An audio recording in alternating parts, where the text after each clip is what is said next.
Finance and International Finance Institutions will come to order. Without objection, the chairman is authorized to declare a recess of the committee at any time. Today's hearing is titled Securing the Supply Chain, the Defense Production Act in Focus. Without objection, all members will have 5 legislative days within which to submit extraneous materials for inclusion in the record. I now recognize myself for 4 minutes for an opening statement. Good morning and welcome to today's National Security Subcommittee hearing, Securing the Supply Chain, the Defense Production Act in Focus, which is devoted to evaluating the Defense Production Act ahead of its expiration in September.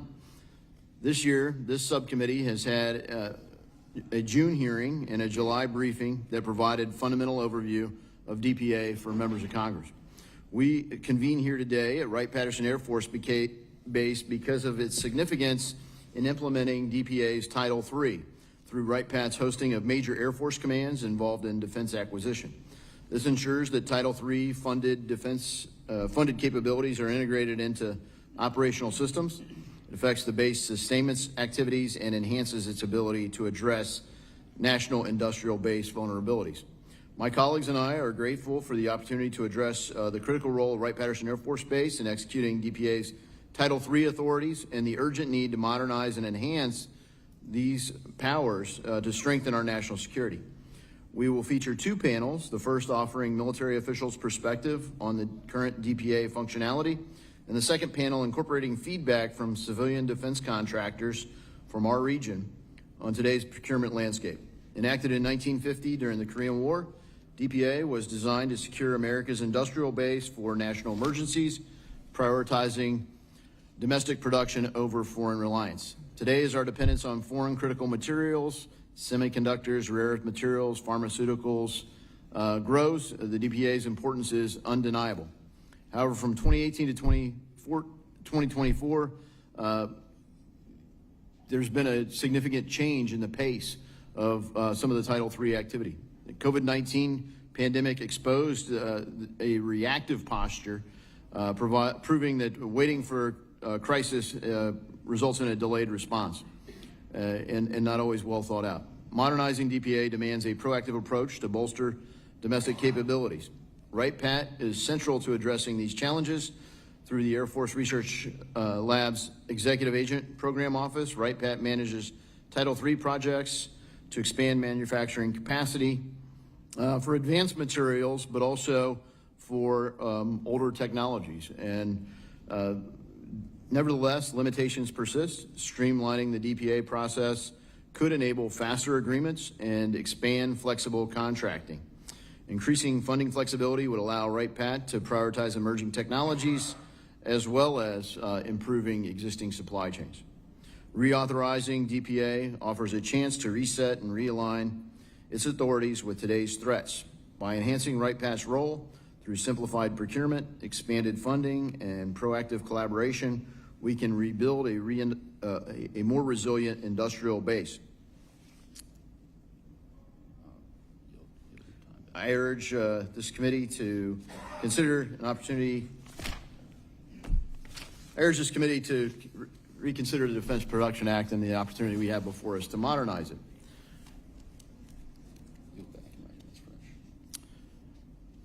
I would now yield my time, and I will recognize the chairman of the full committee, French Hill, for 1 minute.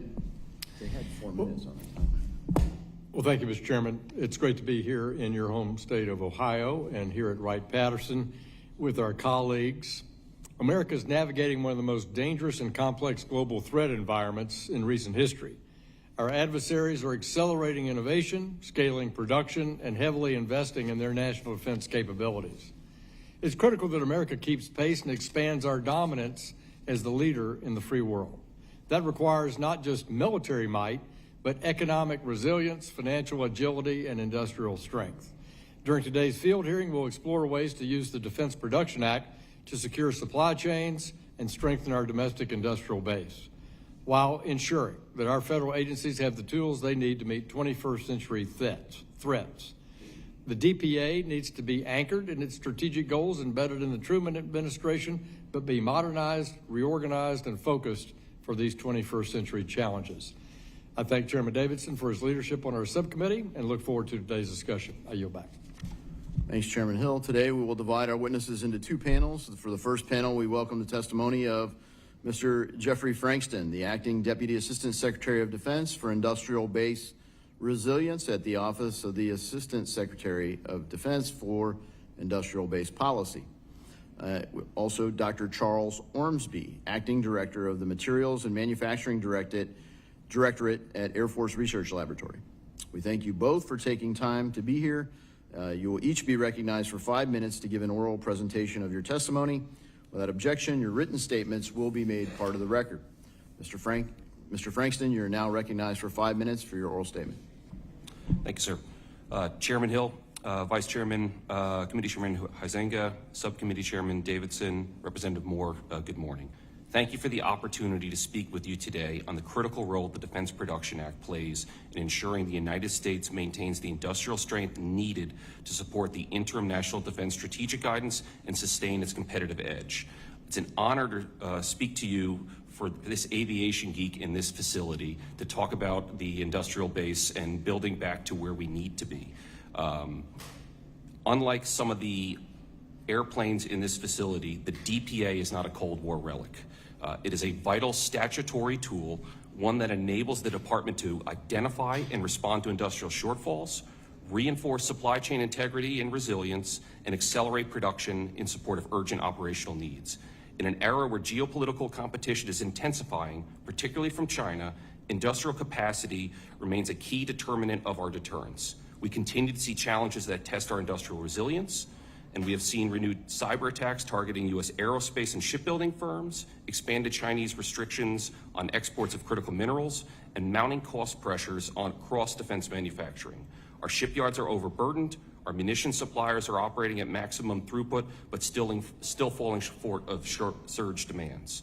These challenges are cumulative and compounding, and they demand more than reactive procurement. They require flexibility and coordination between government and industry, and the DPA provides that and more. Revitalizing the defense industrial base is foundational to restoring deterrence and rebuilding our military. Under this administration's leadership, we are executing a deliberate, data-driven strategy to rebuild U.S. defense production capacity and shore up domestic supply chains. We're leveraging key authorities like DPA Title III to address fragile nodes across priority sectors like munitions and strategic and critical minerals. We have reduced barriers to entry to expand participation in the defense industrial base for small businesses and non-traditional vendors through other transactional authorities, flexible acquisition vehicles, and improved acquisition guidance. We are fostering competition and accelerating innovation. These vehicles offer a unique ability to scale the department's effort to foster competition and collaboration between the government, traditional businesses, and non-traditional vendors. Efforts like this are about more than improving industrial capacity. They are part and parcel to ensuring a resilient, responsive, and adequately distributed defense complex capable of meeting both wartime demands and maintaining a credible military posture that effectively deters our adversaries. The DoD uses the DPA every day in our mission to safeguard vital U.S. national interests. Title I authorizes the President to require industry to accept and prioritize contracts and orders to promote the national defense. We leverage the Title I authorities for priority capabilities, including long-range fires, integrated missile defense, and replenishment of critical munitions. We are taking active steps to continue to improve the defense priorities and allocation system, including clearer onboarding guidance for new suppliers, rapid internal approval processes, and streamlined compliance mechanisms for small and mid-sized vendors. Title III is a force multiplier where market dynamics alone are insufficient to ensure our domestic industrial base has the capabilities we need for national defense. In fiscal years 2020 through 2024, approximately $2.8 billion was awarded to 194 projects under this program. So far in FY25, the program has made awards totaling more than $500 million, and these investments are complemented by $88 million in total recipient cost shares since the beginning of the fiscal year. These investments just a sample, go towards restoring critical chemical production, expanding domestic manufacturing for solid rocket motors, establishing secure supply chains for strategic and critical minerals and materials, and in concert with our allies and partners. These investments are also designed to improve economic viability where sustained demand is critical to maintaining a healthy market and resilient industrial base. Title VII is a key enabler of investment screening and supply chain protection. The department co-leads approximately 6% of all Committee on Foreign Investment of the United States, or CFIUS, reviews, and has referred more than 75 non-notified transactions just in the past year. These authorities allow us to identify and prevent adversarial capital from gaining control over sensitive production pathways. The recent expansion of CFIUS review over more real estate sites is a good first step, but we need to build on this foundation. The department strongly supports full reauthorization of the DPA. Let me close by underscoring that deterrence is built long before the potential for conflict emerges. It is built in our factories, on our shop floors, and in the continuity of our supply chains. The DPA is how we turn strategic priorities into industrial reality. It's how we ensure our warfighters are not waiting for parts, materials, or readiness itself. I look forward to your questions and continued collaboration in this shared mission. Thank you, Mr. Frankston. Mr. Ormsby, or Dr. Ormsby, you are now recognized for 5 minutes for your oral statement. Subcommittee Chairman Davidson, Committee Chairman Hill, Vice Chairman Huizinga, and Representative Moore, good morning.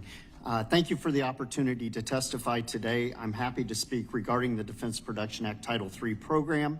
I will discuss the Executive Agent Program Office, our role, our history, and the status in executing the Defense Production Act Title III. I serve as the Acting Director of the Materials and Manufacturing Directorate within the Air Force Research Laboratory, headquartered here at Wright-Patterson Air Force Base. And in this position, I lead the Defense Production Act Title III Executive Agent Program Office. The Executive Agent Program Office is staffed by a multidisciplinary team, including program managers, scientists, engineers, national environmental policy experts, purchase agreements specialists, financial managers, and other subject matter experts required to execute often complex and unique projects. The Executive Agent Program Office is central to the practical execution of Defense Production Act Title III investments for the Department of Defense. While the Executive Agent Program Office manages the operational and technical aspects, the projects are authorized and funded by the Office of the Undersecretary of Defense for Acquisition and Sustainment. Specifically, the Manufacturing Capability Expansion and Investment Prioritization Directorate within Industrial Base Policy is responsible for the Title III program and its funding. This organizational structure indicates a clear division of labor, with Industrial Base Policy providing the strategic guidance and financial oversight, and the Materials and Manufacturing Directorate that I represent serving as the primary technical and execution arm. I'm pleased to have Mr. Jeffrey Frankston, Acting Deputy Assistant Secretary for Industrial Base Resilience, joining me today. The Executive Agent Program Office initiates project solicitations through a funding opportunity announcement. We issued a hybrid funding opportunity announcement in July of 2019, which allows for both unsolicited inputs from industry and government-initiated calls for specific proposals addressing vetted requirements. We are also executing other transactions using a Washington headquarters services procurement vehicle. We are executing 109 technical investment agreements from the funding opportunity announcement. Additionally, we are processing one other transaction prototype award that will include project management support, and we are providing purchase agreements officer representative and project management support for an additional other transactions to be awarded by the Washington headquarters services. The Executive Agent Program Office executes from 6 funds, including Core Title III dollars, CARES Act Supplemental, Ukraine Supplemental, Inflation Reduction Act, Indo-Pacific Security Supplemental, and Israel Security Supplemental. These funds have varying structures. For some funds, obligation and expenditures have no expiration dates. For others, there are expiration dates stated. The Executive Agent Program Office's diverse staff of engineers and scientists are proud to provide critical technical depth for assessing industrial base capabilities and ensuring investments achieve a resilient defense industrial base. Notably, recent examples include a project that significantly improved production of gallium nitride monolithic microwave integrated circuits, achieving a 3-fold yield improvement at a 76% cost reduction. Another project expanded domestic nickel production, identifying the purest nickel in the United States and perhaps globally. The purity was so good, examples were placed in the Smithsonian just last week. Our expertise extends to managing projects across critical chemicals, critical minerals and materials, hypersonics, radiation-hardened microelectronics, castings and forgings, and energy storage and battery value chains. The Executive Agent Program Office employs over 60 government, civilians, and contractors to support the program in full-time and part-time positions. Executive Agent Program Office personnel benefit from a strategic understanding of their technical fields that extends to science and technology projects they support outside of the Title III program. This enables our team to initiate materials and manufacturing technology programs of great value to the Department of Defense. The Materials and Manufacturing Directorate, through the Executive Agent Program Office, takes pride in our 33 years securing the defense industrial base for our nation. I thank you for the opportunity to testify today, and I look forward to your questions. Thank you, Dr. Ormsby. We'll now turn to a number of questions. And so I'll recognize myself for 5 minutes. Mr. Frankston, you highlighted really the three titles that are functional, and you look just by structure, Title I, Title III, and Title VII. That'll tell you it's undergone some revisions. So for the most part, it's been deletions and not additions over the years. But Title I for simplicity, prioritization, Title III for investments, and Title VII for screening. I wonder if you could highlight particularly an example, maybe a cost share example of how you're deploying capital to address a DPA priority for the supply chain and how that works. How do you screen for it? How do you decide to make the investment? What does that work? How does that work out? You highlighted $88 million that you're deploying in the market. Maybe one of those projects that is addressing a critical shortage. Sir, thank you very much for the question. The DPA gives us flexibilities to attack a number of different key priority areas. One of those that we have been focusing on intently of late is critical and strategic minerals and materials, given some of the supply chain challenges that have been highlighted due to Chinese export restrictions and controls.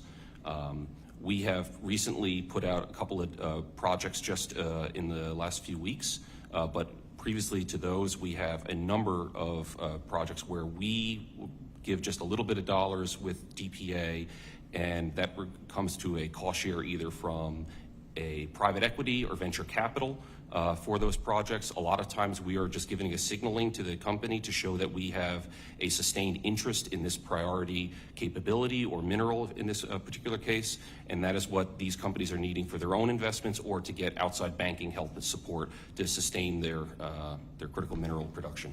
Yeah, thank you for that. And you highlight critical minerals, and obviously that's a shortage for the country. It's a crisis not just for the defense supply chain, but maybe more broadly. And given that this is the first time we're updating DPA post-COVID, maybe you could talk about some of the other areas that you look at in terms of prioritization or investment in healthcare, pharmaceuticals, other sectors that maybe are on your radar screen.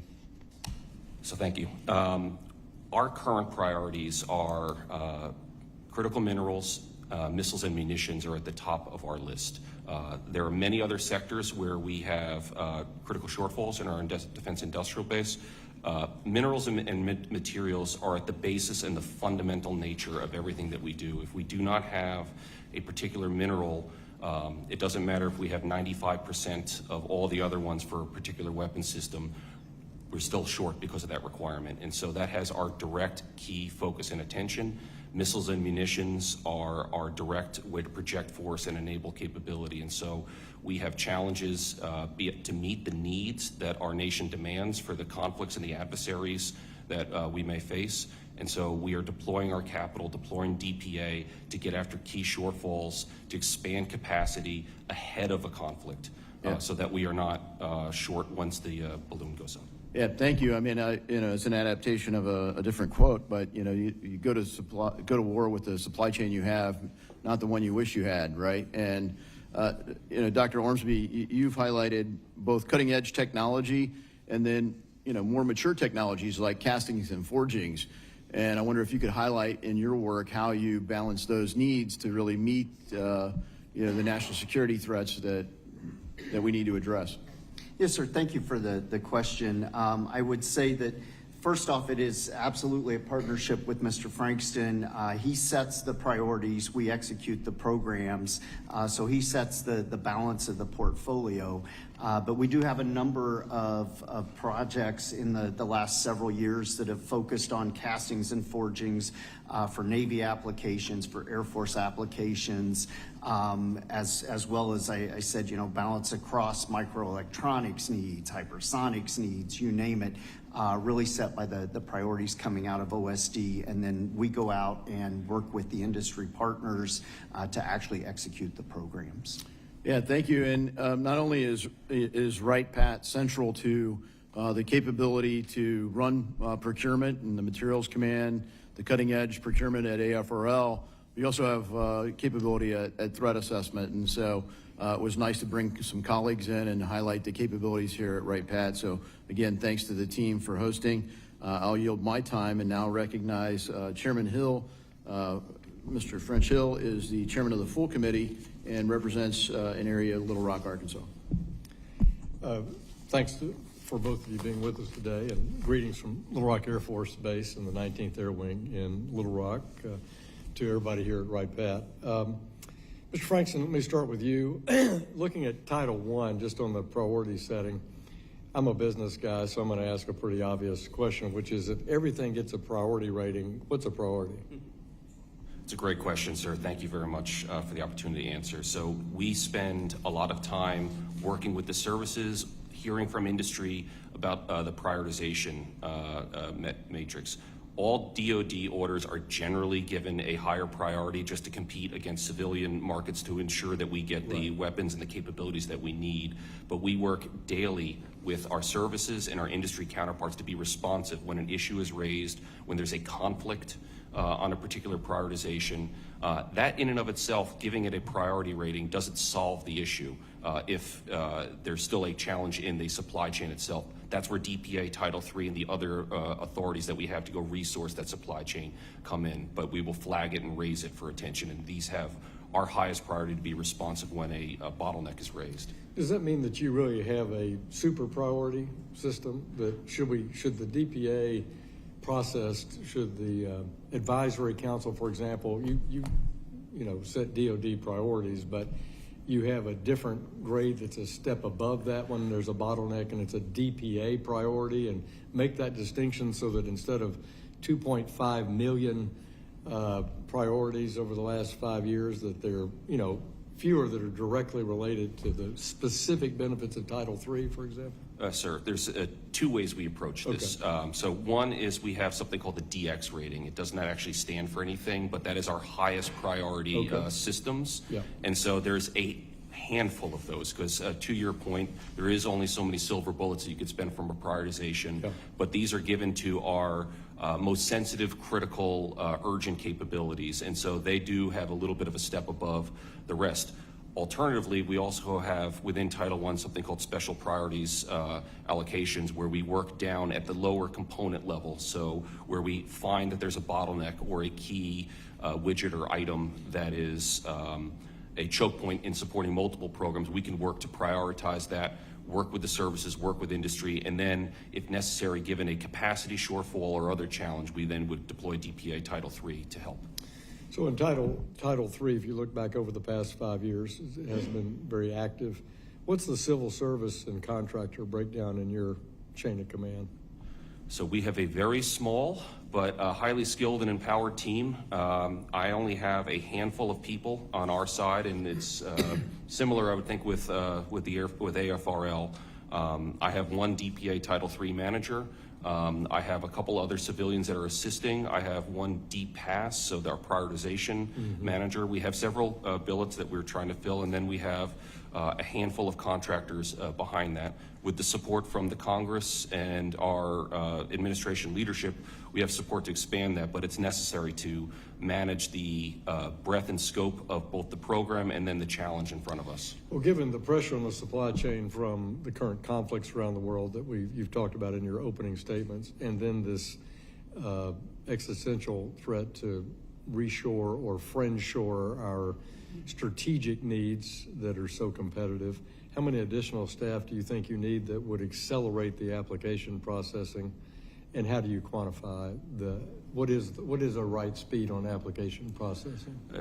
Thank you for the question, Chairman.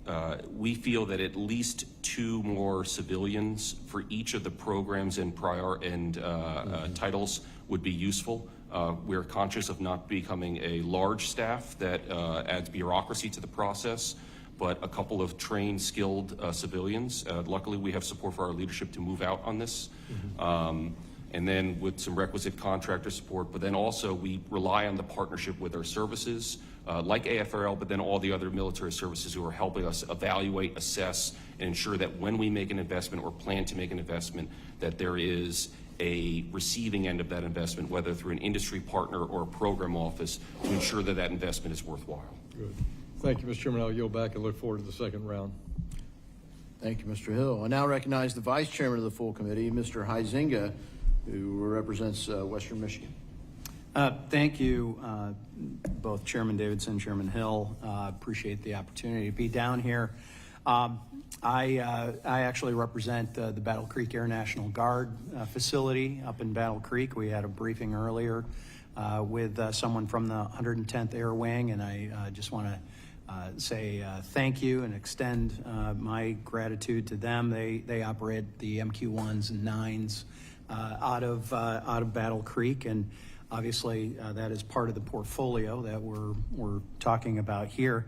I want to try to touch on a couple of things. It might seem a little disjointed, but based on some experience that we had previously going through reworking of CFIUS, I'd like to know more about specifically from Mr. Frankston how your operations fit into that CFIUS operation and that review. Thank you for the question, Vice Chairman. So CFIUS is managed by one of our sister offices. So still within the umbrella of our industrial-based policy office, we collaborate with them daily. The CFIUS reviews, they have the lead on how they work with the Department of Commerce and the other interagencies that review each of these potential cases, but a lot of that is informed by where a adversary or a foreign partner may want to make an investment. We need to be aware of that as we're targeting our own supply chains too. It helps us to know where China or another adversary is trying to gain leverage against a key shortfall that we may have or something else. So there is a constant exchange of data. And typically that had been in manufacturing space previously. Now we've sort of expanded it into strategic locations, correct? Yes, which is literally the review of land and acquisitions that might be outside of either a technical ability or some sort of manufacturing ability, correct? That is correct, sir, yes. Okay, and it's appropriate in your view? Yes, it absolutely is a direct bearing where our adversaries are. So that land that might be next to a base or that might be next to an industrial facility may just be an opportunity for espionage or a different... Probably not just sheer coincidence that the Chinese are interested in picking up land next to a facility. Sir. Yeah. Okay. I'm going to track over to Dr. Ormsby here a little bit, because I think this is something that, as we've gone through discussions of DPA previously, kind of famously, at least in Michigan, there was discussion when we saw the shortfall in ventilators, for example, during COVID, and the supply being cut off by China. There was discussion of implementing DPA to compel our manufacturers to go into that specific manufacturing. Ford, is my recollection, actually voluntarily stepped up and changed some of their production to be able to fulfill that. But that's outside of sort of the traditional role of DPA, and certainly what you've been talking about with these core 6 funds, the core Title III dollars. I'm more interested in how you see how the CARES Act supplemental funds, how the Inflation Reduction Act funds fit into that. And then we see the foreign policy side of this with Ukraine supplemental, the Indo-Pacific security supplemental, and the Israel security supplemental fund. So explain to everybody that might be watching this, and certainly for us up here, where you see these different funds and how they fit. And you had mentioned there's expiration dates on those, and if you could outline that. Yes, thank you for the question, Vice Chairman. I think a lot of that really does go to Mr. Frankston, where we're setting the priorities within the legal authorities that we get and the funding authorities that we get. And then in our office, we execute the priorities, basically. So I would say the various funds do apply to needs that we have, you know, as we look at replenishing munitions, replenishing stocks, it does help.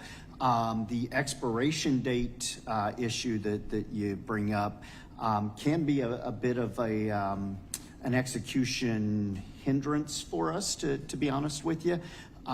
In that, especially as we get large dollar infusions coming in, and I don't want to say unplanned, but maybe not expected well in advance, right, with restrictions on how you can use them, then we have to fairly rapidly come up with a strategy, and we have to get those funds on agreements and issued, which causes us to have to do some prioritization of who we're working with, when we're working with them, with our limited staff. Yeah. My time's expired, but I look forward to exploring that a bit more in maybe a second round. So yield back. We'll have a second round. I now recognize the gentleman from North Carolina, Mr. Moore, who's also the former Speaker of the House of the state of North Carolina's House of Representatives.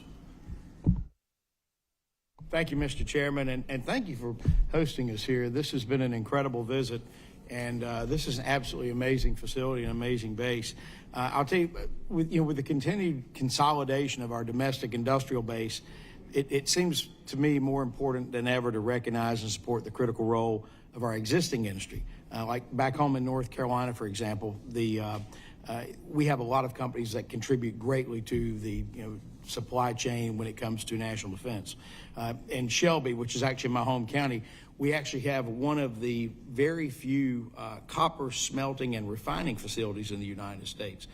There's talk about the availability of rare earth minerals, but you also have to have the capability to produce those. And so they actually have a facility that produces 100% of copper, pure copper from copper scrap.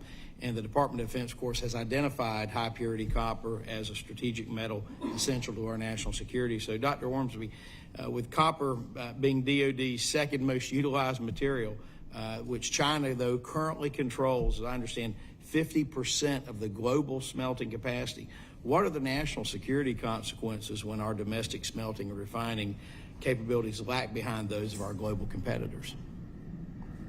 Sir, thank you for the question. I think you're hitting on the critical issue, honestly, that Mr. Frankston brought up early on about the priority for critical chemicals, critical minerals, critical materials. We are seeing a number of issues exactly like the one that you bring up in our supply chains, particularly down very far into the supply chains, often at levels below where our prime contractors would even recognize that there is an issue, that they can't get that specific material that is necessary for our weapon systems. And that's where the priority on the critical chemicals, minerals, materials really plays into our strategy here and where we're investing, because it is a big issue for the department. So how would you say export restrictions by other nations affect the ability to refine and produce copper in the U.S.? Sir, it's obviously a major issue for us, and to the point, it's not just about getting the materials that we need. It's also about being able to process them, right? And that's why we have such a priority on this investment. So let's say if another nation were to manipulate global prices, what actions could the DoD take to safeguard domestic manufacturing? Sir, thank you for the question. Would you like to take it, or would you like me to answer, sir? Thank you very much. I'm happy to help. So as Dr. Ormsby noted, it's not just at the mine itself, it's not just at the processing itself, it's across the entire supply chain for our critical minerals and materials. And China has absolutely been manipulating the market, has been placing export controls, and so that is one of the reasons why we've placed such a high priority. It's why one of the earliest executive orders from this administration was on critical minerals. It's why we have a presidential determination, a waiver to be able to use DPA for critical minerals and materials across the entire supply chain so that we can rebuild or reinforce our domestic capability and capacity, or in the case of, for the mines itself and where these minerals are coming out of the earth, geography matters. And some of this isn't just always not available in the U.S., and so that's why it's leveraging key partners and allies that we can utilize, certainly at the mine level, but then build the processing and the supply chain capabilities internal to the U.S. And to that point, even beyond metals, I think it's equally important that we be able to identify, for example, and be able to source textiles. You know, that you don't think of textiles a lot of time when you're just talking about national defense, but the ability to have the proper uniforms, the proper material for our fighting men and women is critical. And of course, the Berry Amendment requires the DoD to procure textile and clothing products made with nearly 100% U.S. content, and ensures a stable domestic supply chain that will protect us from other nations that seek to manipulate it. So I guess it's kind of a softball question here, but how important is maintaining an independent domestic textile supply chain improve the resiliency in the event of a near-peer conflict? And either of you want to take it, it's fine. Thank you for the question. It's absolutely critical. It's not just in clothing. Those textiles and materials go into our weapon systems themselves too. So we need to have that domestic capability.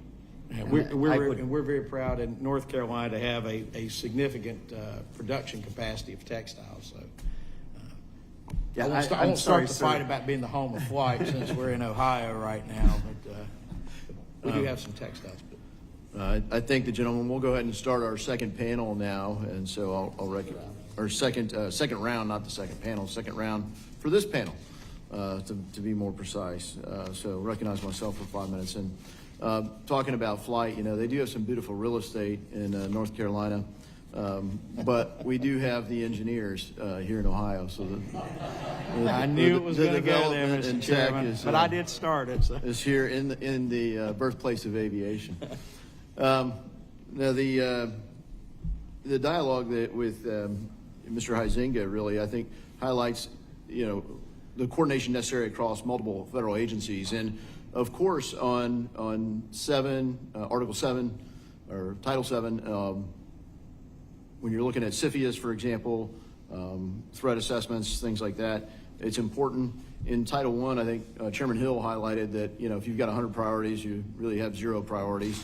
But as picking up with the dialogue with Mr. Ormsby, how's the collaboration across agencies going within Title III? And when you think about multiple federal agencies, there are times where FEMA is really the lead coordinator. So what's the overall office doing to kind of coordinate kind of across agencies? Mr. Frankston. All right, thank you very much for the question. So there is a monthly working group that FEMA hosts for all of the federal agencies that has DPA authorities. DOD happens to have the vast majority of actual DOD appropriation for DPA, but we work hand in hand with our partners when we have challenges or areas that occur or incidents that occur that cross into one of our other interagency partners. We have a fantastic working relationship where we can reach out to someone like energy or transportation to identify opportunities to collaborate. This can be strengthened. We could work at an even higher level, at the executive level, more collaboratively, but again, we work across the interagency. I will add in particular on DPA Title I, Commerce has the lead role, and we have a phenomenal working relationship with Commerce. When we get a prioritization, when we need their help and request, we turn that quick ourselves, and they're turning it back to even quicker to us. So it is a really, really strong relationship. Yeah, thank you. And I guess it also highlights the importance of how Congress appropriates money. And, you know, Dr. Ormsby, you highlighted several buckets that you're actively managing, when you think about not just the appropriations and the status quo that we have, not just in DPA, but in the procurement, one of the things that DPA does at times is, sort of bridge the gap between status quo thinking, and a lot of times the supply chain functions at least adequately for the status quo.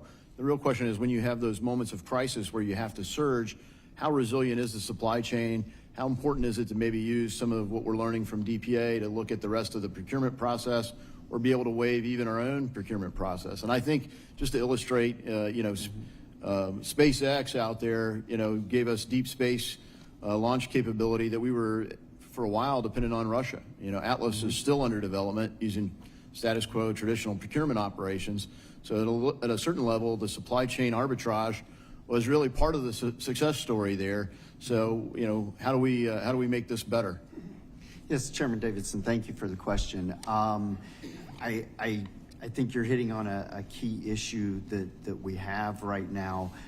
These authorities can really help us to address supply chain issues, but I believe Mr. Frankston said earlier, what we really need to get to, and to your point earlier, if you go to war with the supply chain you have, we need to be more proactive and looking forward, right?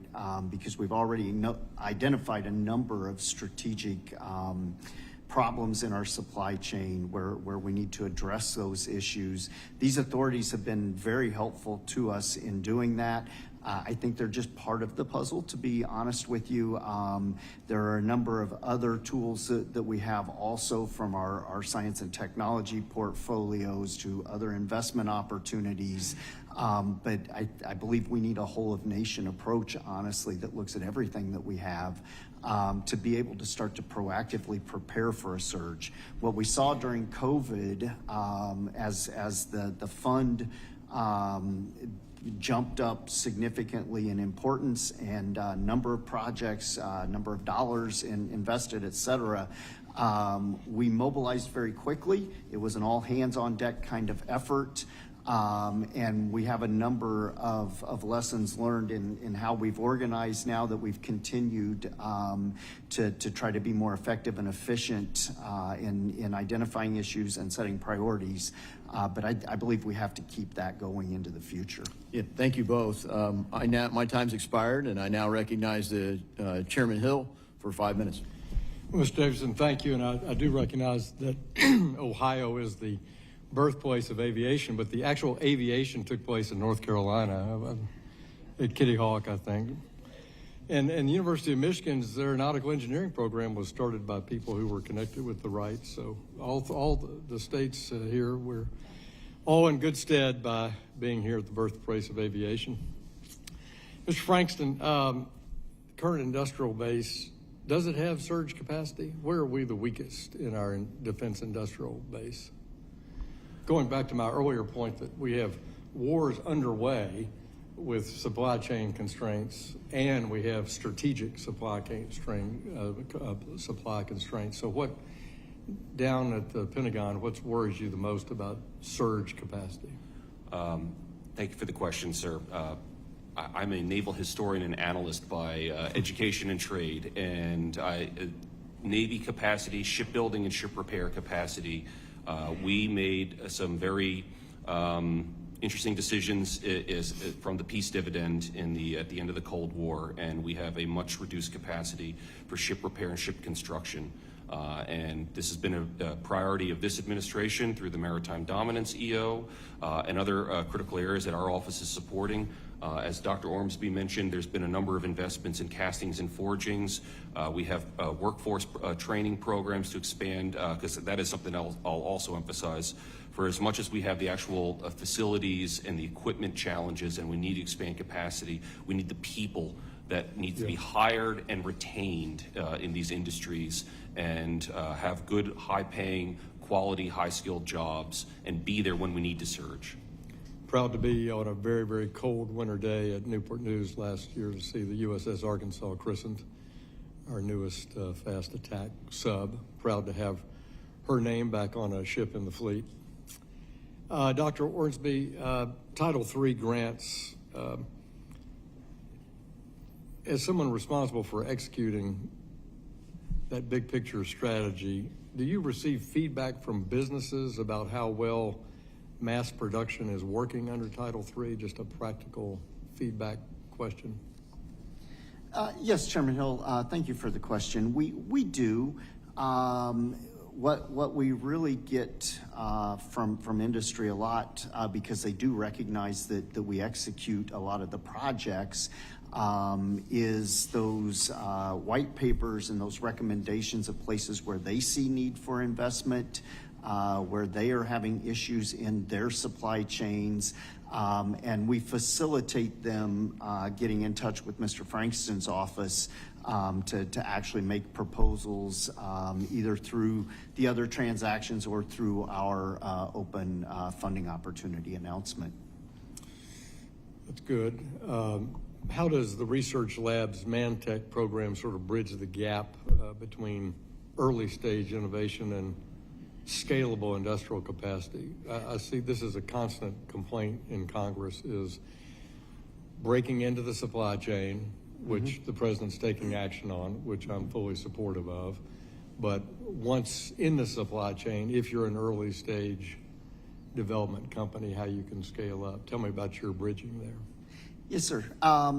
Thank you for that question. That's a nice tie between our science and technology investments, which are a different appropriation that I also control, where we can invest with our industrial-based partners to develop manufacturing processes to either get faster production, lower cost, or to develop a domestic source for production if one doesn't exist. 4 things in my case that are important to the Department of the Air Force, Space and Air Force.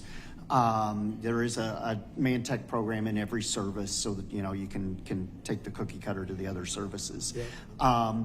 Once we can develop that initial manufacturing process, then frequently we see a need to now scale it. And that's where the Title III authorities really come to play and help to now get you to the full scale that we need. And you think those are working effectively? Is there one thing, if you could change one thing, what would it be? I believe those are working effectively, yes. I could give you a couple of anecdotal examples where I see them working if you would like, but I don't want to take your time. Okay? No, good. Thank you. That'd be helpful. I yield back, Mr. Chairman. Thank you, Mr. Hill. I now recognize the Vice Chairman, Mr. Huizenga, for 5 minutes. Thank you, Mr. Chairman. So let's go back and unpack the 6 sort of funds that we have, and we have Title III, which I think is self-explanatory. We then have what I would say maybe are conflict-related supplementals, Indo-Pacific, Israel, and Ukraine. And then we have, I'm not sure quite what category to put this in, CARES Act and the IRA. Dr. Ormsby had said there were some lessons learned from COVID. We can get into those, but I really want to know, what do each one of those various buckets of funding, what do they cover? What are they being used for? Thank you for the question. So we have a number of different similar but different funding priorities within each of those buckets of money.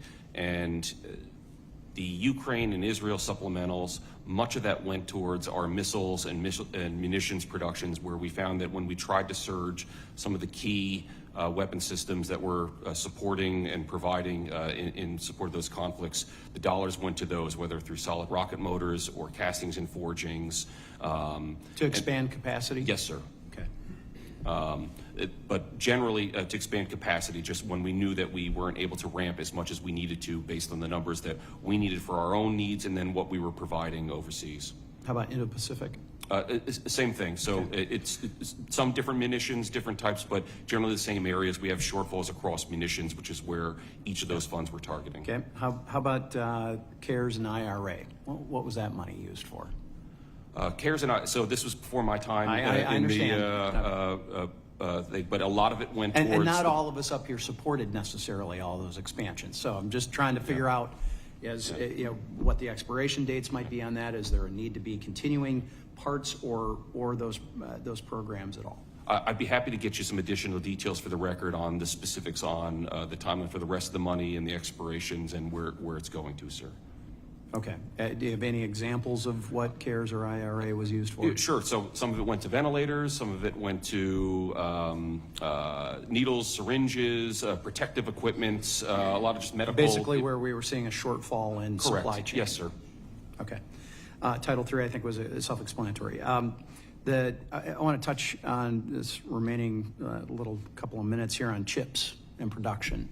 Obviously, as you were saying, the critical minerals and then the missiles and munitions were sort of the focus. You don't have missiles and munitions if you don't have chips. You don't have chips unless you have critical minerals. So explain to me how that might factor into what we're doing here. Thank you for the question. Microelectronics and chips are essential to just about every weapon system that we have and make. And so there's been a number of investments within DPA, but then as Dr. Ormsby was mentioning, in some of the other funds that are out there, and then some of the service investment themselves have made in this. There's been several programs that were being used to resource both large-scale chip production and then some of the more niche microchips for some of the more exquisite weapon systems and some of the more exquisite capabilities that we have. There's still a lot of work to go so that we can continue to onshore. Because we're not there yet, right, in our production capability. I mean, that was part of these various previous buckets that we were talking about. We were talking about shortfall because we'd sent off a lot of our weapon systems. But then it also seems that we have some gaps that need to get filled, correct?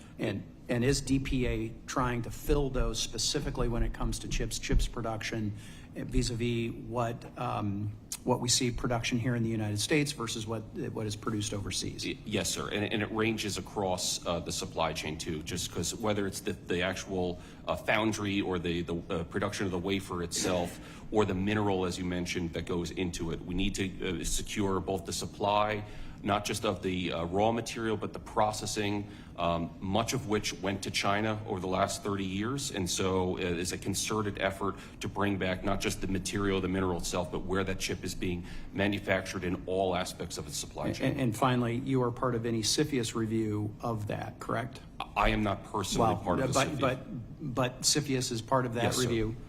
Okay, and I'll maybe reserve my question about where we are currently on CFIUS review, the H-20s and other chip capabilities and some recent announcements as to where those are being shipped. Time's expired, but we'll continue this later. Thank you. Yield back. Thank you. Mr. Moore from North Carolina is now recognized for 5 minutes. Thank you, Mr. Chairman. I wanted to follow up with Mr. Frankston about the discussion about the shipbuilding. One of our colleagues, Representative Jen Keegan from Virginia, was one of the members that, frankly, brought me up to speed on the fact of how far behind we are, particularly China, in terms of the production of ships between the two nations. And what is the administration looking at to ramp that up? Like, what is the short-term plan and what is the long-term plan to facilitate that? I appreciate the question on shipbuilding. This is an area of deep concern and passion to me. The Maritime Dominance EO, I don't recall the date that it came out, was one of the longest ones ever written due to where we are on shipbuilding and the state of shipbuilding. So it's looking across the board at both, not just for defense requirements, but then also on the commercial side. There is weekly meetings across each of the aspects of that executive order, working for commercial shipbuilding, working for U.S. military shipbuilding, the Military Sea Lift Command, the Maritime Administration through the Department of Transportation. All of that is critical because it's the same limited industrial base supporting each of those components. So that when we work together to go target a pump or a valve manufacturer, it doesn't matter if that's going to be at a company that's supporting a commercial vendor right now. That valve or pump that's so far down the supply chain could easily be turned to build capacity for U.S. shipbuilding. So there is a number of different efforts, both within our presidential budget and what we build in our internal process, looking to expand our shipbuilding capability and capacity, because this administration recognizes that we have a particular challenge to match what China has ramped up their own capacity. So in terms of what Congress will do, obviously money in terms of appropriation, but are there other, in addition to that, are there regulatory matters, are there other things that Congress can do that could help facilitate this process? I'd be happy to get back a formal response for the record on some of those recommendations, sir. All right. And then in terms of, Mr. Huizenga asked you a question, I think similarly on the same lines, the question had to do with IRA and CARES. Have you been able to go through and look at some of the procurement and find some areas where funds can be repurposed? Perhaps funds are going to areas that are not as critical, where you're able to repurpose that in some of the other areas where we do see some shortfall, at least in the immediate time frame? We continue to look for opportunities on where our funding has been aligned, whether from a previous priority that may have changed based on real-world events. We are always looking at our portfolio to support not just where we see things, but where our leadership is directing us. So we have some very strong internal guidance from our Department of Defense leadership on their key priorities.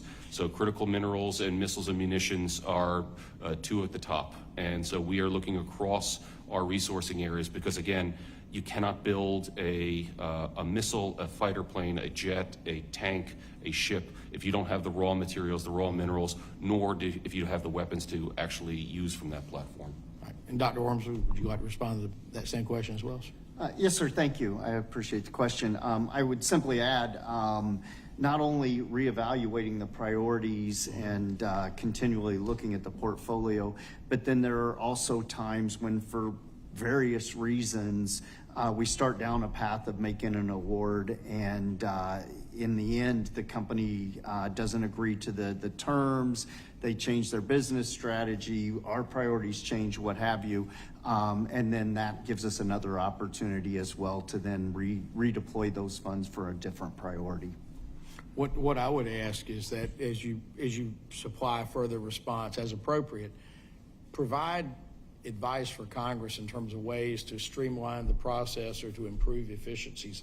One thing this Congress has worked very, very hard on, as well as the administration, is improving government efficiency, getting rid of waste, just trying to cut through the bureaucracy. If there are things that would require congressional action that would, I don't know, get rid of some of the shackles that are slowing the ability to be more nimble and respond, particularly as other nations take very rapid actions. Please let us know that, because I'm certainly interested, and I think probably most of my colleagues are as well. With that, I yield back, Mr. Chairman. I think our witnesses really appreciate your testimony today, and we'll pause for a bit as we switch to our second panel. Thank you very much. Thank you very much. Thank you.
institutions will come to order.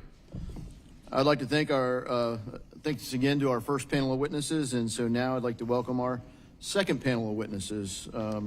First, Mr. Robert Faxon is the chairman of the board at Consolidated Boring, Inc., and Mr. Gordon Follin is the chief product officer at Beehive Industries.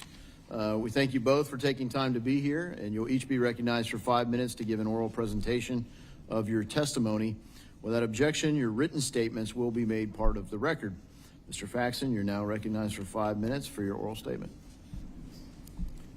Thank you, Chairman Hill, Chairman Davidson, and members of the subcommittee. Thank you for the opportunity to testify today. My name is Robert Faxon, Chairman of the Board for Consolidated Boring Incorporated, a company formed in 2021 from the acquisition of Faxon Machining in Cincinnati, Ohio, and a division of ATI now called American Flowform Machining in Billerica, Massachusetts.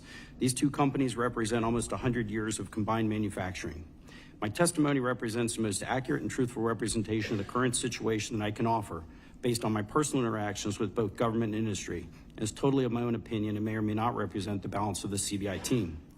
I bring over 47 years of hands-on manufacturing experience, including over 25 years specifically in the defense industry, starting at the age of 13 working part-time in a family business in Cincinnati. Faxon Machining, located in Cincinnati, Ohio, operates a 185,000 square foot facility manufacturing warheads and precision components for critical defense programs such as the GBU-57 Massive Ordnance Penetrator, for which we produced 7 of the 14 30,000-pound bunker buster bombs used in the Iranian nuclear facility strike. Blue 137 2,000-pound bunker busters, the GMLS unitary warhead. Faxon Machining played a key role in the Blue 136 Next Generation Area Attack Weapon program, from concept and development all the way through full-rate production as a prime contractor for the U.S. Air Force. Company is also advancing modernization efforts in artillery production with plans for a state-of-the-art facility capable of vertically integrated manufacturing, producing up to 450,000 modular artillery shells annually to support evolving military requirements. Faxon Machining supports major defense contractors, including General Dynamics, ARA, Lockheed Martin, Northrop Grumman, U.S. government, and many others. American Flowform Machining, based in Billerica, Massachusetts, operates a 65,000-foot facility focused on manufacture of large-diameter steel rocket motor cases, many smaller rocket motor cases.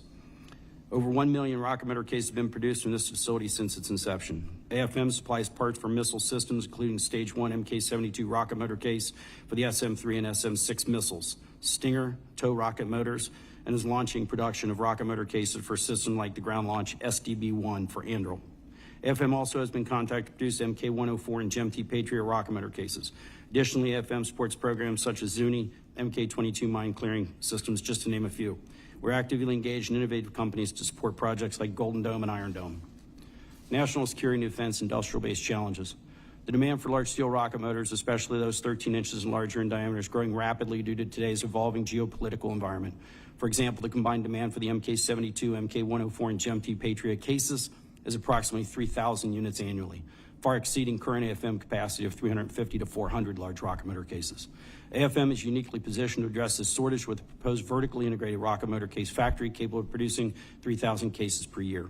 The facility will strengthen supply chain resilience by internalizing all manufacturing process and steps, reducing dependence on external suppliers, and support surge capacity during times of crisis. The new factory would create roughly 300 skilled manufacturing jobs in Massachusetts that generate significant cost savings for the government. Additionally, this factory would play a key role in supporting current and future defense programs, including the administration's proposed Golden Dome initiative. Experience with Title III funding and recommendations.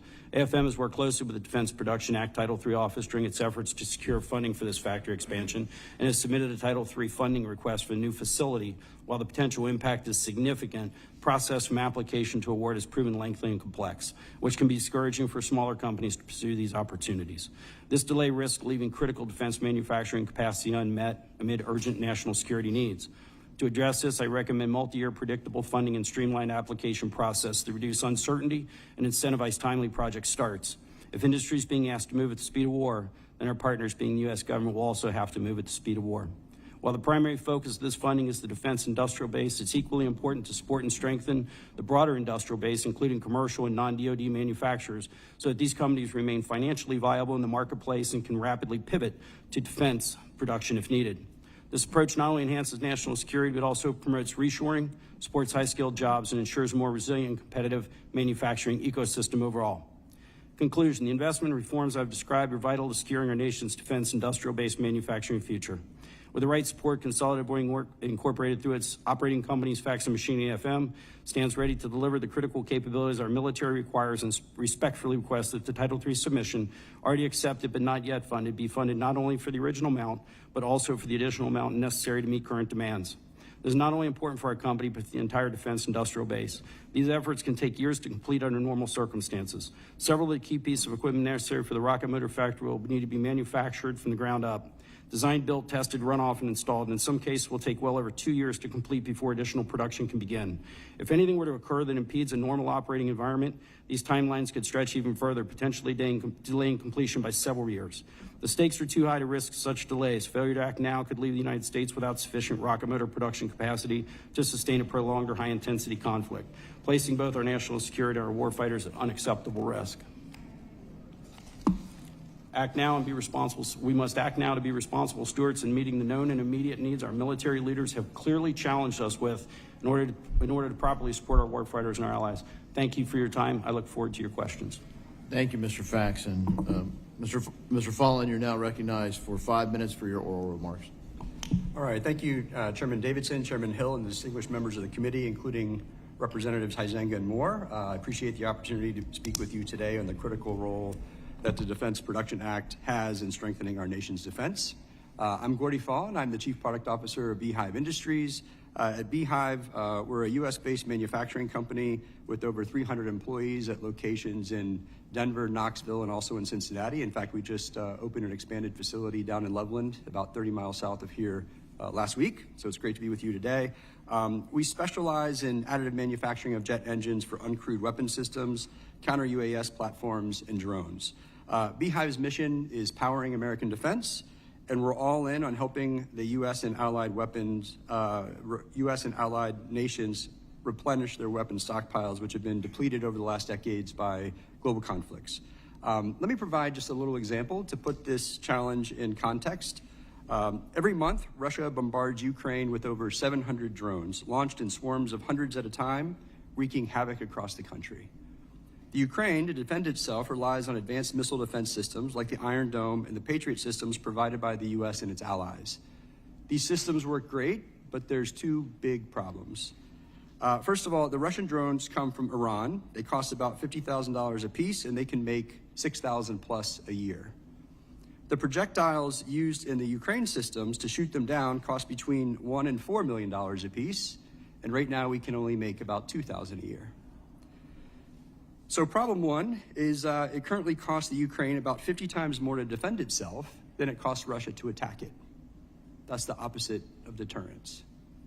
Problem number two is even if Ukraine could afford it, Russia's able to send 3 times more things at it than they can shoot down, right? So they're definitely disadvantaged in this conflict.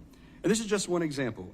Future examples could include, in the not so distant future, a U.S. conflict with China, which would face a similar challenge. And traditional manufacturing processes can't solve these problems. The Department of Defense estimates that to rebuild stockpiles with existing systems would take more than 13 years and $430 billion, which is time and money we just don't have. But additive manufacturing can help solve that challenge. By designing engines in a new way to fully leverage the potential of additive, we see engines that are 25% more efficient, less than half the cost. They can be developed, tested, and fielded in 1/4 of the time. They can be scaled up to produce more than 10,000 engines a year in less than 3 years at less than 20% of the cost of scaling conventional supply chains. And by printing jet engines domestically from raw powder, we eliminate the risk of foreign source components disrupting supply of these critical systems. The Defense Production Act, and especially Title III, is essential in making this possible. Without it, scaling complex, capital-intensive manufacturing processes like ours is extremely risky. Beehive has benefited or will benefit in 4 ways from DPA Title III. First of all, it allows us to respond rapidly to new threats. The traditional acquisition process can take 3+ years to go from a good idea that we know we need to do to actually starting. With DPA, you can start in less than a year. So it's a great tool for that. It also provides preemptive investment, which allows us to invest in developing new products and scaling production capacity ahead of demand. Like you said, when you go to war with the supply chain you have, not the supply chain you want. It gives you a way to build that supply chain in advance. It also creates capital security for companies like ours that are privately funded by extending our financial runway, and also it signals DoD commitment, which encourages future private investment. That's really key for companies like ours.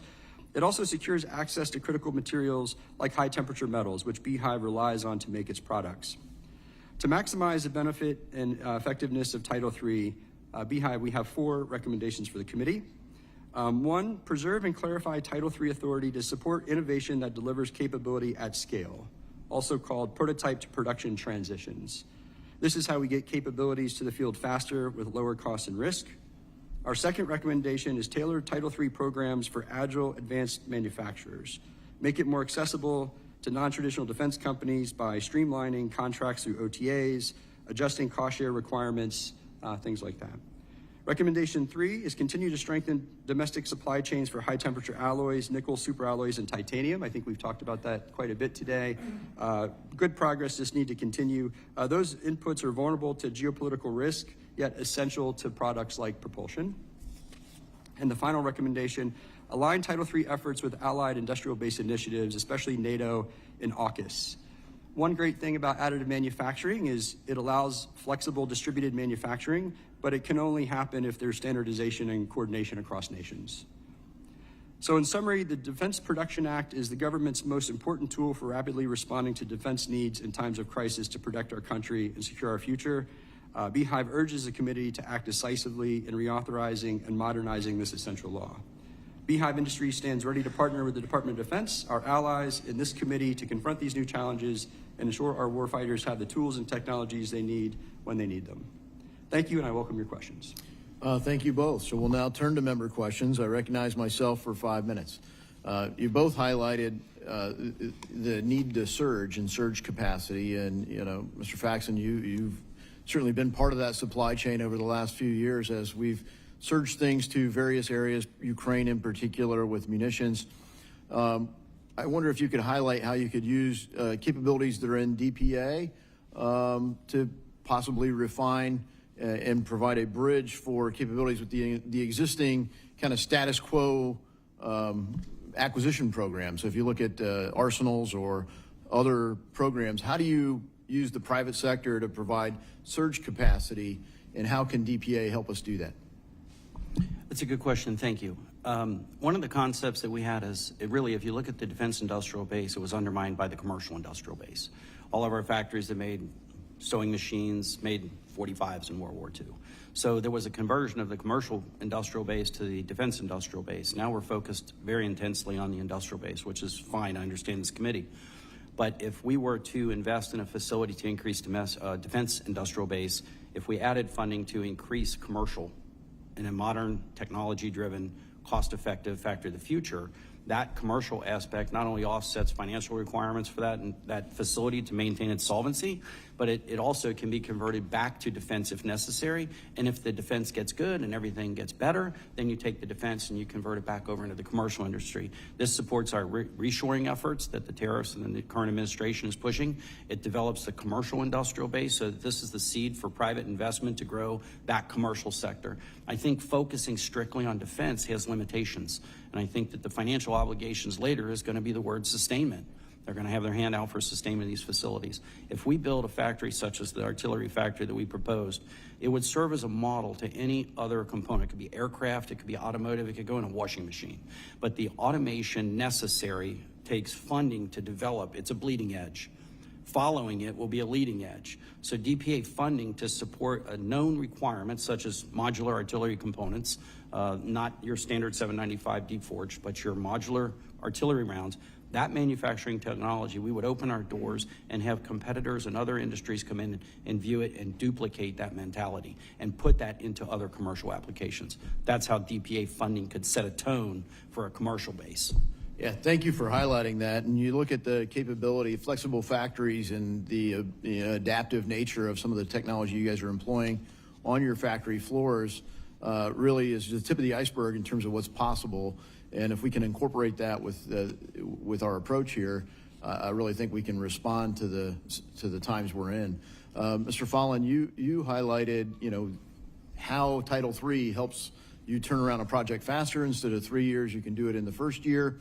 How does that cost-sharing approach not just attract companies like Beehive or other private sector operators, but also the suppliers of capital, whether that's banks or venture or other sources of capital, to have the confidence that this has got scalability? Yeah, so banks and other investors, they're trying to evaluate companies for risk in order to make investments, and the cost of that investment depends on the perceived risk of the company. So I would say when there's government investment in projects, it has a double benefit. One is it reduces the amount of capital you need to go raise. And second of all, it shows alignment with government priorities and pull from the government for the products that you're manufacturing. And so it reduces the perceived risk of the company. And so therefore, you're able to raise capital more quickly at a lower interest rate and have better runway for the company in the future.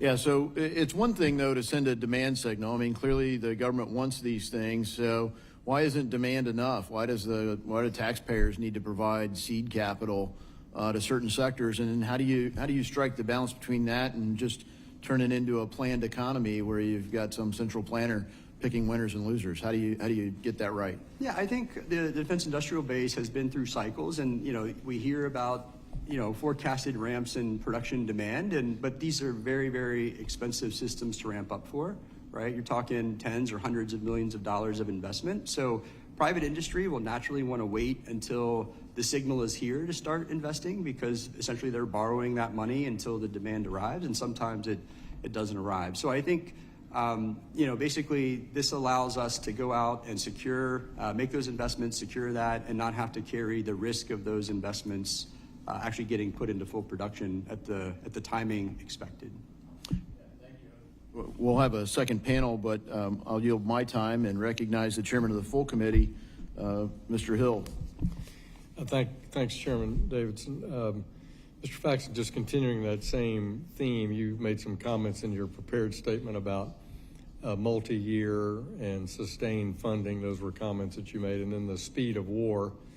Mr. Moore and I were at a meeting earlier this week out in Wyoming where that topic came up with some Silicon Valley presenters, that they were very impressed with the Trump administration's approach to this issue, which is, we're going to start working. We're not going to talk about it. We're going to take action, and being a much more action-oriented administration. But you got to balance that with the comments Mr. Davidson just made about things that we need in the supply chain ramp up so that it's not government directing things, that maybe don't have long-term viability. So how do you balance all that? I just want to let you continue your conversation you were having with Mr. Davidson. You got 47 years of manufacturing experience. So what does DPA need to have changed in either the statute or its policy to balance that?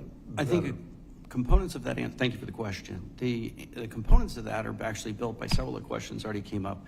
What is the requirement of private investment versus DPA funding? How do those go together? What is the longevity? What is the risk? And quite honestly, if you look at normal business growth, if you're double digit on a CAGR, you're doing really well at 10%. We're asked to quadruple in a year.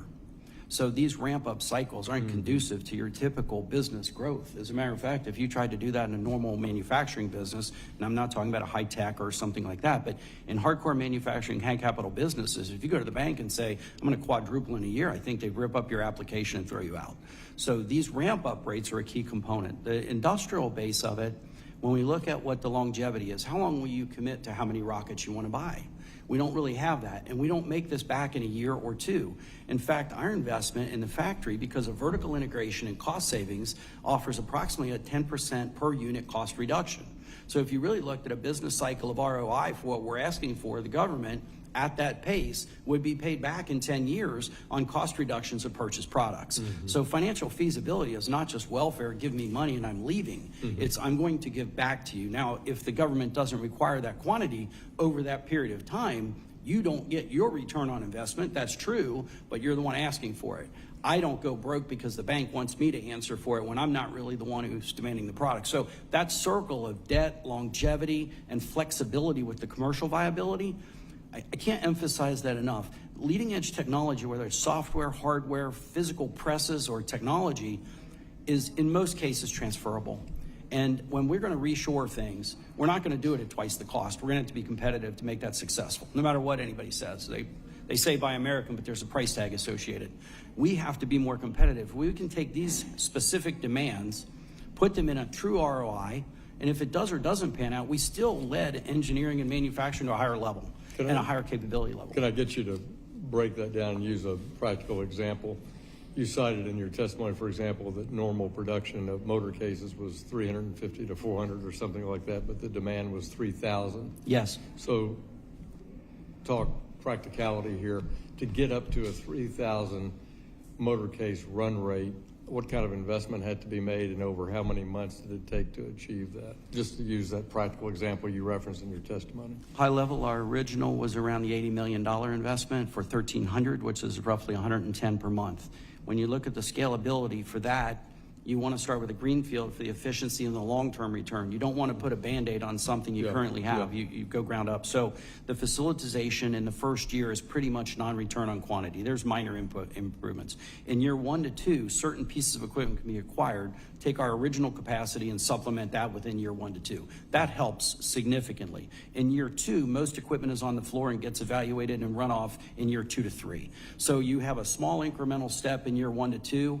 Year 0 to 1 is not really a high return. Year 3 is where you really see your highest return, and that's where you consolidate all the equipment. These machines, in some cases, will take weeks and months to move and years to get. So what you don't want to do is incrementally fund 4 small steps and not get to where you want to be. What we are offering, and what I think needs to happen with companies like ours, because I'm familiar with them, great company, we're offering a national asset.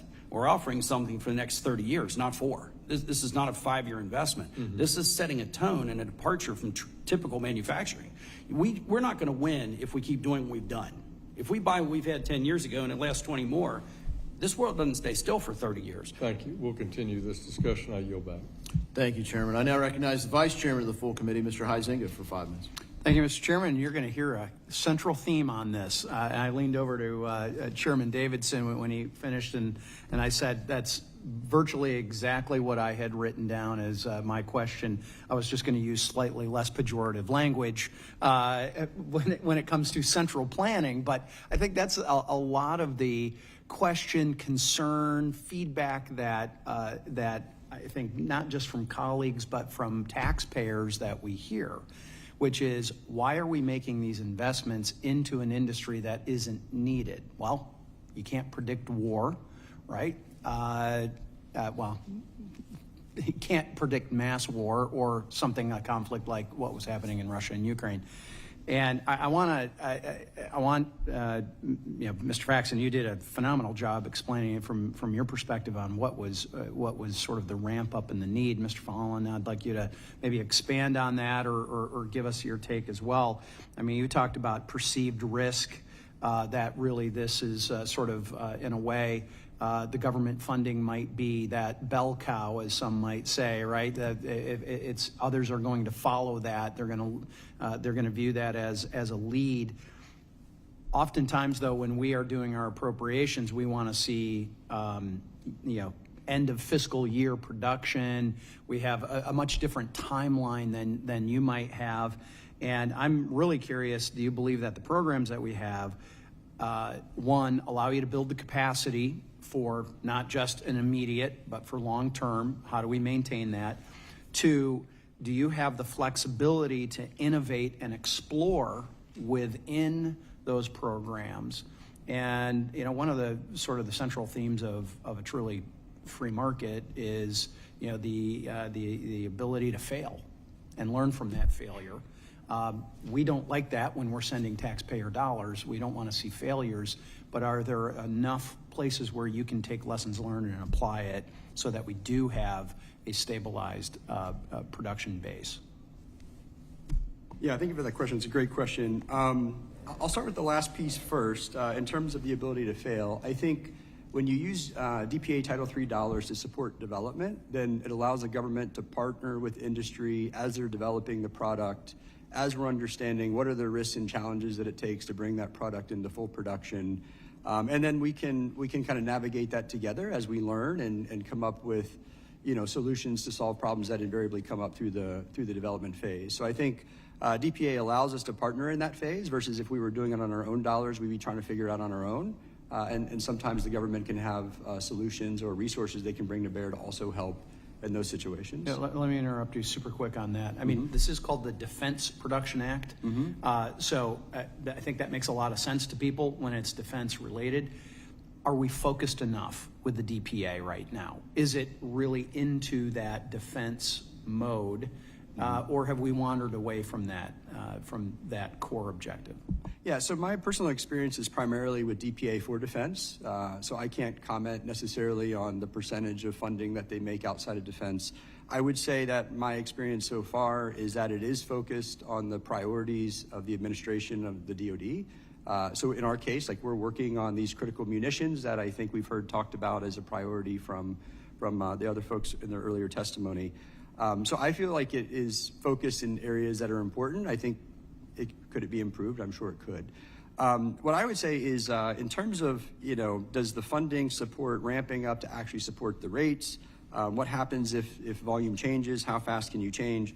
I would say one of the advantages of additive is it can ramp up very quickly. It doesn't require like big mega foundries in order to scale it up. You're basically buying things that look like inkjet printers, right? They're bigger, they're more industrial, but they look kind of like that. In terms of timing, in 15 months, so in 15 months we can double production. So right now we have the ability to make about 2,000 engines a year. In 15 months, we'll ramp that up to be close to 5,000.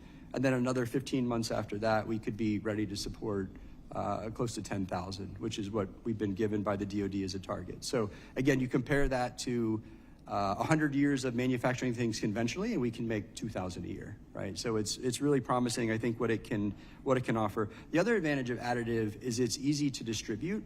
What that means is once you have a design and once you've kind of validated how to manufacture it, there's 3D printers all over the world, right? So in a time where there's you need a surge, we can take the design, we could export it to a DoD facility or another industrial facility, and they could make the design from our design just by putting it in their printer. It's a pretty automated process. You don't need a lot of specialized labor to do that. So it's pretty easily scalable. And the other big advantage is, a lot of conventional manufacturing requires very bespoke, expensive, long lead tooling, right, in order to make a part. The 3D printer doesn't care what it's printing. It can print keychains one day and print jet engines the next day. It doesn't care, right? It doesn't have a memory. It's not targeted for anything specifically.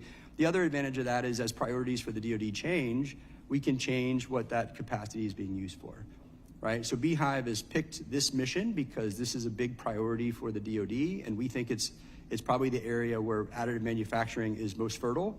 But as priorities change, the capacity could change with the priorities to support what's being needed. Thank you. Yep. Thank you. I'd like to recognize Mr. Moore from North Carolina for 5 minutes. Thank you, Mr. Chairman. One of the things that I've heard from folks is that they feel like the way the procurement process is set up, and you all alluded to this in your comments, really is geared toward large companies as opposed to small and medium-sized businesses. And if I think about, there's probably no better example than really here in Dayton when I think of a small business. I mean, 2 guys in a bicycle shop are what led to the birth of aviation. I mean, and that's the story of American ingenuity. And if you look at how small and medium-sized businesses can be more nimble and agile and dealing with market change and other things, obviously capitalization and financing, the challenge, Mr. Faxon, you mentioned earlier. I just wonder, any suggestions as guys who are in the trenches of ways that the process can be improved in terms of the procurement and ways to really take advantage of this amazing, uniquely American thing that we have in terms of the small and medium-sized business. I think, frankly, that's one of the advantages we have over China and other places.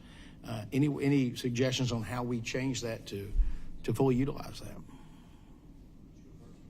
And you both are welcome to respond. So. Yeah, thank you for that. I think a couple of things, I referred to this in my testimony as well. I think the first is, FAR 15 contracts can be very complex, lots of flow down requirements. It requires, in some places, a lot of systems to be put in place before you can start. Can really slow down the process. I think using OTAs wherever possible is much more small business friendly. I think in our experience so far, that's been the case, but it's not always the case. So I'd say continue to do that.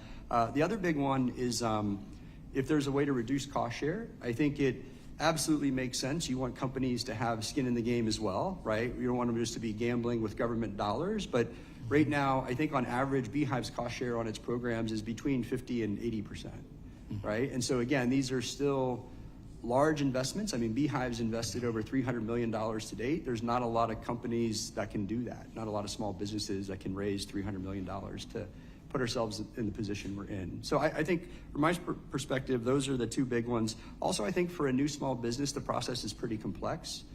And so maybe a little more support navigating the process early on would be good as well, just to make sure that you know, the flow down of the requirements and the expectations are clear. Those would be my suggestions.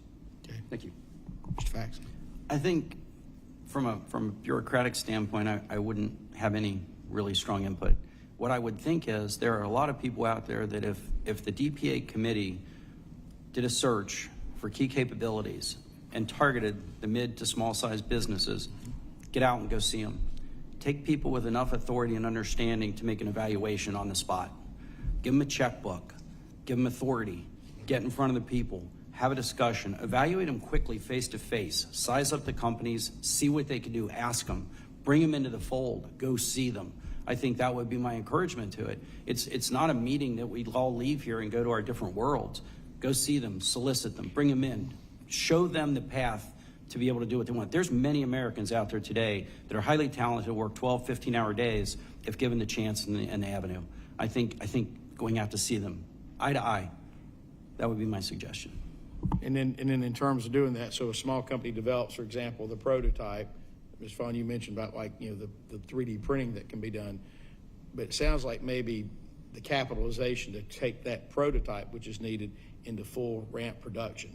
All right, what are you seeing that's working along those lines right now, and where do you see where there's still the shortcomings specifically at that level? Yeah, I think in our specific case, I think DPA and OSD were very creative in finding a way to support what we're trying to do. So typically, Title III dollars are really for capacity expansion. So it's infrastructure. You're buying, in our case, you'd buy printers, you'd buy CNC machines or whatever. One of the things that I thought was a really great innovation was looking at, hey, current suppliers can't meet capacity. So part of expanding capacity is we have to develop a new option, right? So it included dollars for actual R&D, so we can develop an option that then we can scale. So in our case, about 70% of the funds were for actually working on the innovation and getting it ready to take to production. The other 30% was for capacity, right? So I think that's a nice change from the status quo and something that should continue, I think. Anything on that? Yes, thank you, Mr. Moore. Look, Mr. Faxon, when you were speaking earlier, I recalled a conversation with my banker at one point who said, did you ever think about growing more slowly and maybe playing more golf or whatever? I was growing a little too fast for the taste of the bankers and, frankly, for the taste of the bank regulators who wanted to start treating my line of credit as if I was using 100% of it. And when I think, Mr. Follin, you highlight the amount of capital raise you've been able to do, it's a lot easier to raise capital for something new and sexy that could turn into a giant market someday than for old technology.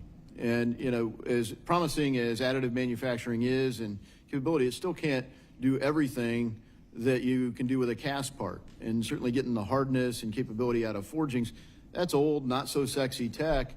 How do you raise the capital for things like that? And how important is it that DPA or other means do it? Because the private sector market has plenty of demand for castings, forgings, injection molded parts or metal stamped parts.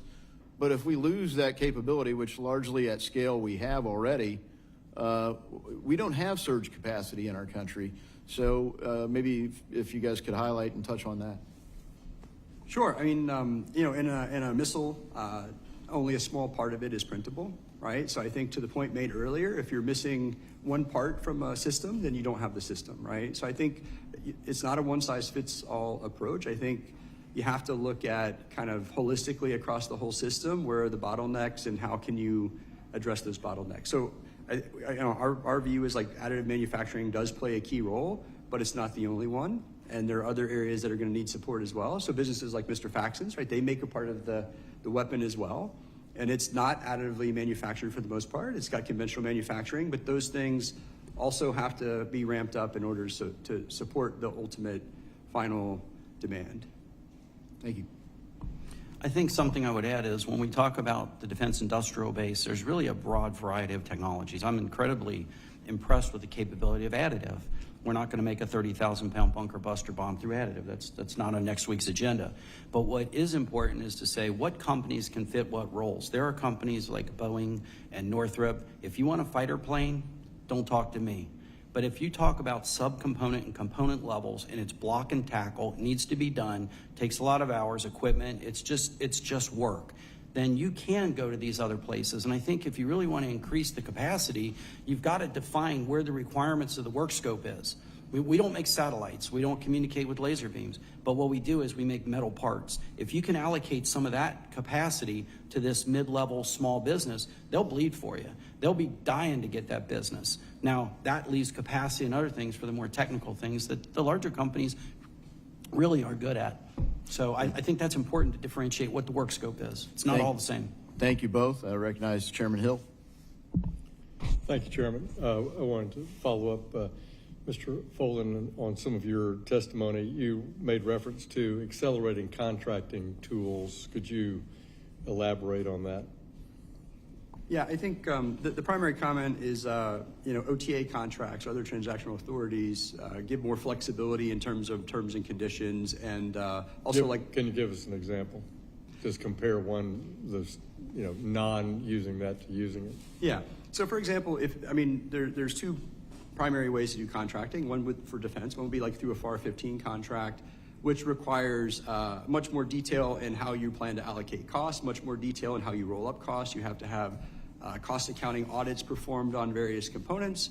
For a small business, especially a small business that isn't in production yet, being able to provide like validated costs for something that's not invented yet becomes extremely difficult, right? And so OTAs allow you to use like engineering estimates, best judgment. Okay. You still have to substantiate it. I mean, it's still competitively bid, so nobody's taking advantage of the government, but it gives more flexibility when you don't have that background or you're making something that hasn't been made before.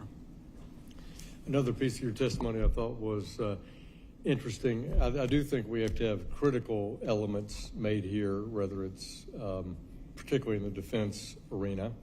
But I've also been someone who, if it's made in other places that are allies of the United States, I think that's good. It might be at risk. For example, no one questions the extraordinary manufacturing capability, invention, hard work, dynamism in South Korea or Japan.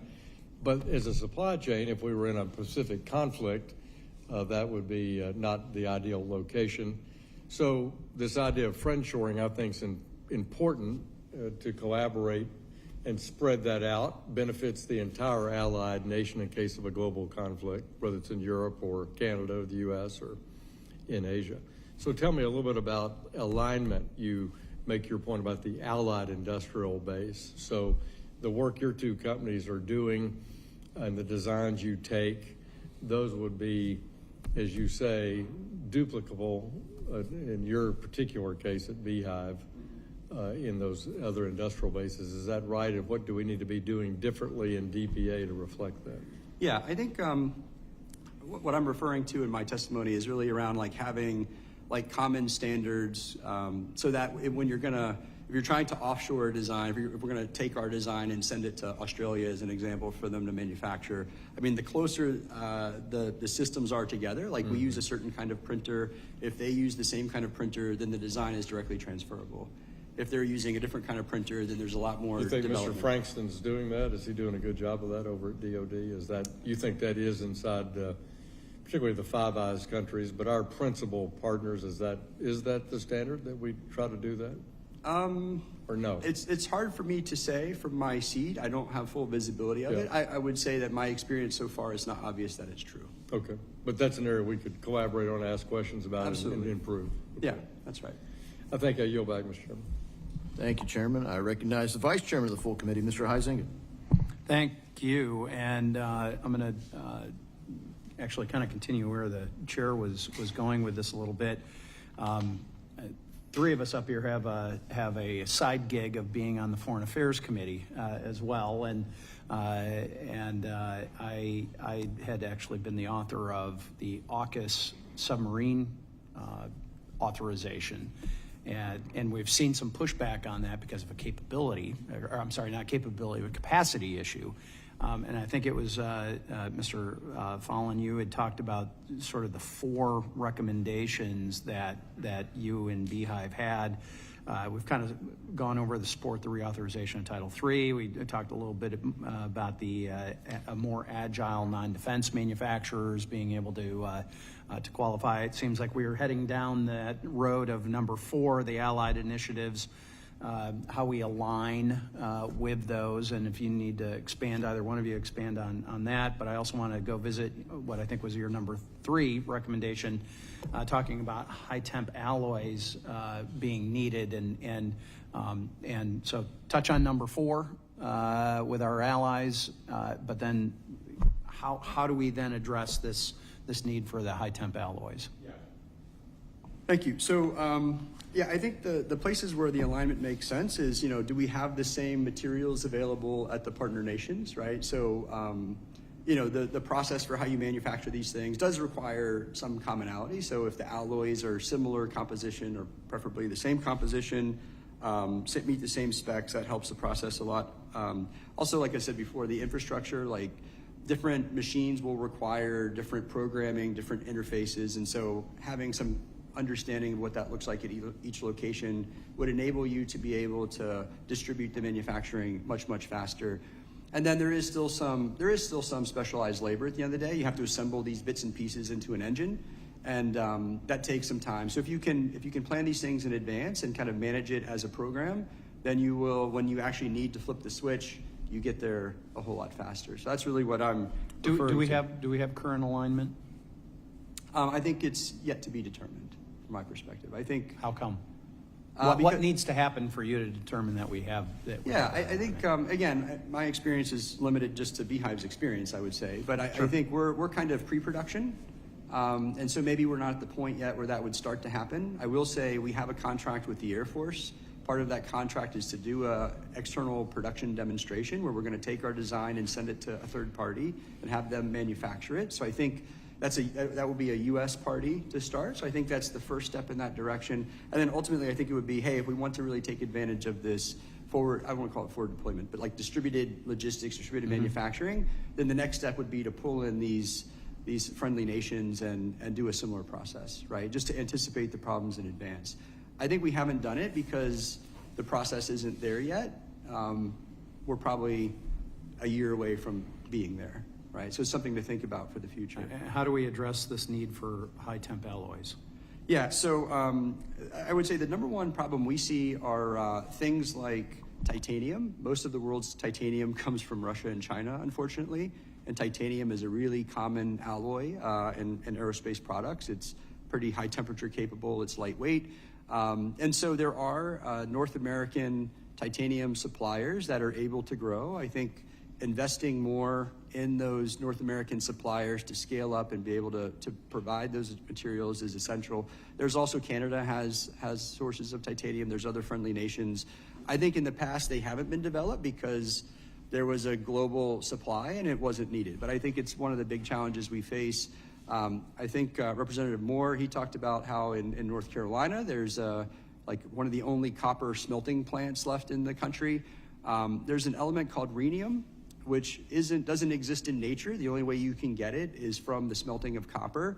And that rhenium is really what is like the secret ingredient in a turbine blade, which is the most critical component of a jet engine. So I think things like that, like how do we invest in those sources so that we can do it independently? In the past, I think, some of the, politics change. Like some of the countries that we're competitive with now, we weren't as competitive with 20 years ago, and it wasn't a problem. But we've kind of backed ourselves into a corner on a couple of these materials like titanium and rhenium. Yeah, maybe so. Mr. Faxon, you have 10 seconds. Okay, if I could add one thing. Our solution for this is not nearly as sexy, and everyone who says just in time is going to hate this. What we proposed in the DPA funding is not only for the equipment, but for buffer stock of material, because the lead time is months in some cases. So if we put a beautiful factory together and don't have material, we're going to twiddle our thumbs. So our issue was DPA funding. No business wants to hold 6 months of inventory, but if we're going to build a factory in a crisis mode, we better have material on the floor. So that one-time buffer to feed out of and feed into would be my suggestion, because we don't have the versatility of some things, but we would build buffer stock, and DPA funding would be key for that. Thank you. Good stuff. Thank you. Now recognize for the final set of questions, Mr. Moore from North Carolina. Thank you, Mr. Chairman. Actually, I don't have any questions. These two witnesses have done an amazing job addressing, I think, the questions of the members. I just would offer up to either of the gentlemen, if there was something you wanted to say in response to any questions you didn't get a chance to do, I'm going to allow either of you to use my time to do so. Honestly, I don't have any questions back for you. This is my first experience doing a congressional hearing. I think it was an honor to be able to be with you guys today and understand a little bit how the process works. Like I said, I mean, our experience at Beehive is relatively limited to date. We haven't had a Title III contract yet. We're actually in the process of negotiating it now. But I would say overall, our experience with the process has been great. AFRL has been helpful. The Air Force has been helpful. OSD has been helpful. So just glad to contribute and help where we can. Thank you. Mr. Faxon. I would second that. It's a pleasure to be here. It's an honor to be here today. Thank you for the invitation. I appreciate the chance to verbalize and share some of the thoughts that we have every day in our factory. And I appreciate your time and your commitment to hear that. And I would say if there was one word I could use, it's urgency. Don't overestimate capability because you open a checkbook. It may not buy time. So urgency is my message today. Thank you. Would the gentleman yield? Absolutely. Just curious on the stockpile comment you raised. I thought it was quite a good one. And you or have your own micro parochial interests on stockpiles. But I think it would be good, Mr. Chairman, if we got DOD to send us, if it's classified or unclassified, an analysis of U.S. stockpiles and these critical minerals. But Mr. Faxon, you want to comment on stockpiles a little further, and I'll yield back to my friend after your answer. Yes, because we speak about materials, and that could go from the base alloys. It could be these titanium sponge to make titanium. It could be nickel-based alloys for high-temperature alloys. We can talk about the micro elements of mining, but we can also talk about stockpiles of raw material. But before we can machine it, we may have to go through processes such as forging, rolling mills, et cetera. So when we talk about lead time, there is a wide variety of saying, hey, we have material, but that doesn't mean it's ready to go into a factory. So these multi-month lead times and some of these constraints, like a forging house or a casting facility, these all have to be considered. So the reality in our push is to be vertically integrated so we weren't dependent on outside services to be able to meet your needs. And that material and that stockpile is really counterintuitive to typical business practice. We don't want material sitting too much. But in this case, because urgency of timing, I think it's a smart use of funds to buy that time and feed out of it. Once you do it one time, you don't have to do it twice. The buffer remains. It's first in, first out. You have to buy it once, though, and that's where the DPA funds could be very handy. I want to thank my colleagues. I want to thank our witnesses. I thank the staff that did all the work, both in the House, but here at Wright-Patterson Air Force Base and out at the DOD.